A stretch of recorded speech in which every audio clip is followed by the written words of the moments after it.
আবাসিক হোটেল, ছাত্রাবাস ও ফ্ল্যাট বাড়ি সহ বিভিন্ন জায়গায় আত্মগোপনে থাকা কার্যক্রম নিষিদ্ধ আওয়ামী লীগ ও সহযোগী সংগঠনের নেতাকর্মীদের ধরিয়ে দিতে রাজধানীবাসীর সহযোগিতা চেয়েছে পুলিশ। গোয়েন্দারা নিষিদ্ধ সংগঠন ছাত্রলীগের মিছিলে অর্থের যোগানদাতাদের খুঁজছেন। ঝটিকা মিছিলের অভিযোগে এই পর্যন্ত আওয়ামী লীগ ও ছাত্রলীগের প্রায় ৬,০০০ নেতাকর্মীকে গ্রেফতার করেছে পুলিশ। এস এম ফয়েজের রিপোর্টে বিস্তারিত। আওয়ামী লীগের কার্যক্রম নিষিদ্ধের পর থেকে রাজধানীতে একের পর এক ঝটিকা মিছিল করছে নিষিদ্ধ সংগঠন ছাত্রলীগ। এতে ঘুম হারাম পুলিশের। ঝটিকা মিছিল সহ এসব তৎপরতা নিয়ন্ত্রণ করতে না পারা ও দায়িত্বে অবহেলার কারণে পুলিশের বিরুদ্ধে শাস্তিমূলক ব্যবস্থাও নেওয়া হয়েছে।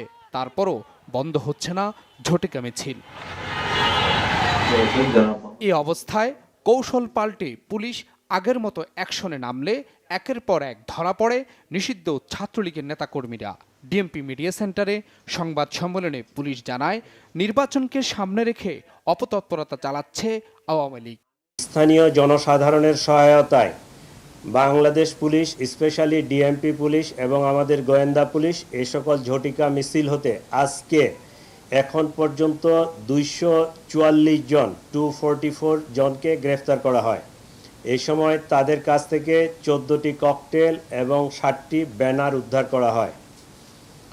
ডিএমপির ধারাবাহিক অভিযানে ইতিপূর্বে এই ধরনের মিছিল থেকে প্রায় 5 শতাধিক নেতাকর্মীকে গ্রেফতার করা হয়েছে এবং তাদের আইনের আওতায় আনা হয়েছে। কার্যক্রম নিষিদ্ধ সংগঠনের অপতৎপরতা রোধে পুলিশের পাশাপাশি নগরবাসী সহায়তা করে যাচ্ছে।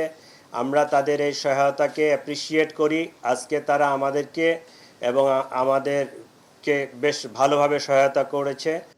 ছাত্রলীগ ও কার্যক্রম নিষিদ্ধ আওয়ামী লীগের নেতাকর্মীদের ধরতে দেশবাসীর সহযোগিতা চেয়েছে পুলিশ। অনেক নেতার ফ্ল্যাটও ফাঁকা আছে, তাদের আত্মীয় স্বজনেরও ফ্ল্যাট ফাঁকা আছে।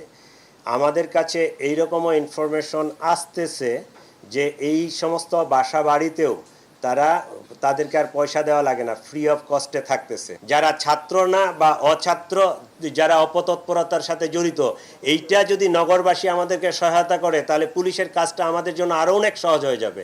এইটা আপনাদের মাধ্যমে আমি পুরা ডিএমপির যারা এই যে বিভিন্ন ফ্ল্যাটে বাড়িতে আমরা রেসিডেন্সিয়াল এরিয়াগুলোতে বসবাস করি, তাদেরকে আমি রিকোয়েস্ট করব আপনারা এই তথ্যগুলো আমাদেরকে পুলিশকে দিবেন।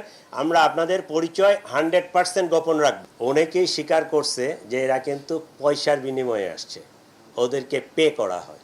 দেশের শান্তি শৃঙ্খলা রক্ষায় কেউ বাধা হয়ে দাঁড়ানোর চেষ্টা করলে কঠোরভাবে দমনের হুঁশিয়ারিও দিয়েছে পুলিশ। S M Foyez, Bangla Vision, Dhaka.